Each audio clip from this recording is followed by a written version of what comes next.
ओम नमो भगवते वासुदेवाय नमो नमः। दोस्तों, वैसे तो हिंदू वैदिक पांचांग में 12 माह होते हैं, किंतु उन सभी में कार्तिक मास का बहुत अधिक महत्व माना जाता है और कहा जाता है कि कार्तिक मास में हम जो भी दान पुण्य करते हैं उसका कई गुना लाभ हमें भविष्य में मिलता है। कार्तिक माह कथा को बहुत से लोग उत्तम माह के नाम से भी जानते हैं, क्योंकि यह सभी माह में सर्वोत्तम है। यदि आपका कोई भी कार्य है वह लंबे समय से अटका हुआ है, पूर्ण नहीं हो पा रहा है और उसमें अनेक प्रकार की बाधाएं उत्पन्न हो रही हैं, तो आपको कार्तिक माह के अंतर्गत नियमित रूप से नदी के तट पर दीपदान जरूर करना चाहिए। कार्तिक माह में किसी भी नदी में स्नान करने का भी बहुत अधिक महत्व होता है और साथ ही बहुत से लोग कार्तिक माह में व्रत व उपवास भी करते हैं। माना जाता है कि किसी भी व्रत में अगर व्रत कथा नहीं करते तो वह पूर्ण नहीं माना जाता, इसलिए व्रत कथा का बहुत अधिक महत्व होता है किसी भी व्रत में। अतः यदि आप कार्तिक मास का पूर्ण फल उठाना चाहते हैं, पूर्ण लाभ उठाना चाहते हैं, तो यहाँ जो मैं आपको कथा सुनाने जा रही हूँ वह आप अवश्य पूरी सुनिए दोस्तों। तो कार्तिक मास की कथा आरंभ। किसी गांव में एक बुढ़िया रहती थी।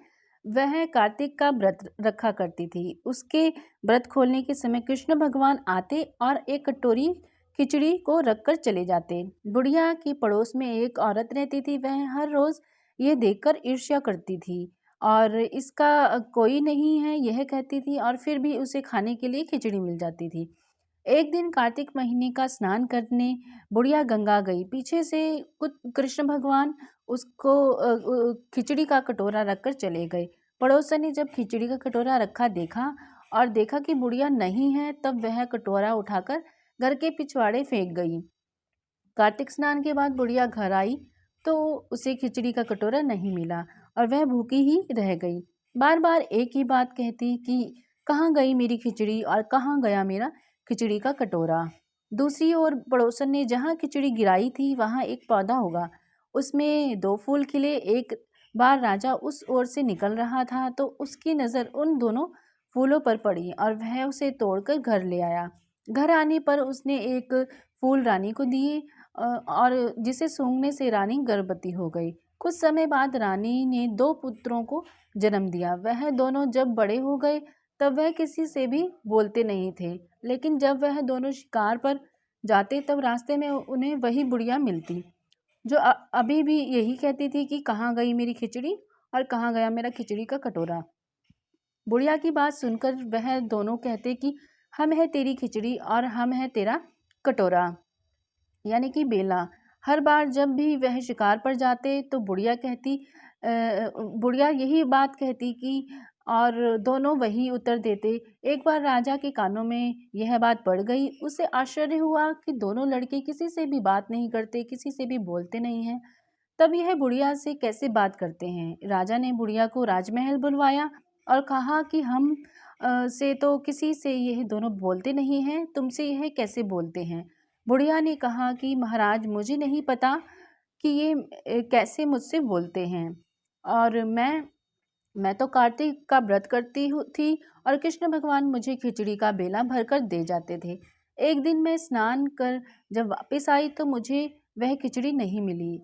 जब मैं कहने लगी कि कहाँ गई मेरी खिचड़ी और कहाँ गया मेरा बेला, तब इन दोनों लड़कों ने कहा कि तुम्हारी पड़ोसन ने तुम्हारी खिचड़ी फेंक दी थी तो उसके 2 फूल बन गए थे। वह फूल राजा तोड़कर ले गया और रानी ने सूंघा तो हम दोनों लड़कों का जन्म हुआ। हमें भगवान ने ही तुम्हारे लिए भेजा है।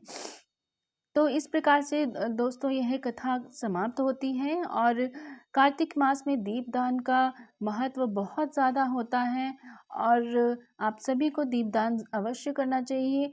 इस दिन पवित्र नदियों में, मंदिर में दीपदान किया जाता है दोस्तों, और साथ ही आकाश में भी जो दीप होते हैं वह ज़रूर छोड़े जाते हैं। यह कार्य शरद पूर्णिमा से शुरू होकर कार्तिक पूर्णिमा तक चलता है और दीपदान के पीछे का सार यह है कि इससे घर में धन आता है दोस्तों, और कार्तिक में लक्ष्मी जी के लिए दीप जलाया जाता है और संकेत दिया जाता है कि अब जीवन में जो अंधकार है वह दूर होकर प्रकाश देने वाला है।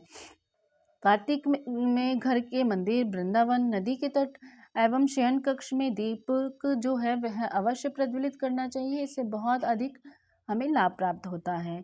और कार्तिक माह में दान क्या करना चाहिए, डोनेट क्या करना चाहिए दोस्तों। कार्तिक माह में दान का भी बहुत विशेष महत्व है, इसलिए इस पूरे माह में गरीबों एवं ब्राह्मणों को दान ज़रूर देना चाहिए।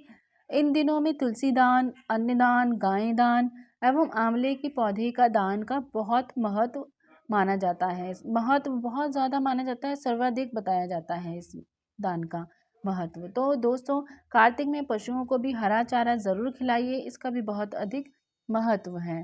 तो आई होप आपको ये कथा अच्छी लगी है। आपको ये जो मैंने जानकारी दी है दीपदान की, और जो हम डोनेट करते हैं वस्तुएं, उनकी आप सभी से विनती है कि आप सभी वीडियोस में ओम नमो भगवते वासुदेवाय ज़रूर लिखिए। वीडियो को लाइक कीजिए, शेयर कीजिए दोस्तों के साथ, और चैनल को सब्सक्राइब ज़रूर कीजिए। तो दोस्तों, आगे मैं इसी प्रकार से कार्तिक मास की कथा जो है वह लेकर आती रहूँगी। आप सभी मुझे ज़रूर सपोर्ट कीजिए और वीडियो को लाइक करके शेयर कीजिए। तो आगे जानकारी लाती रहूँगी। ओम नमः शिवाय, जय माता दी।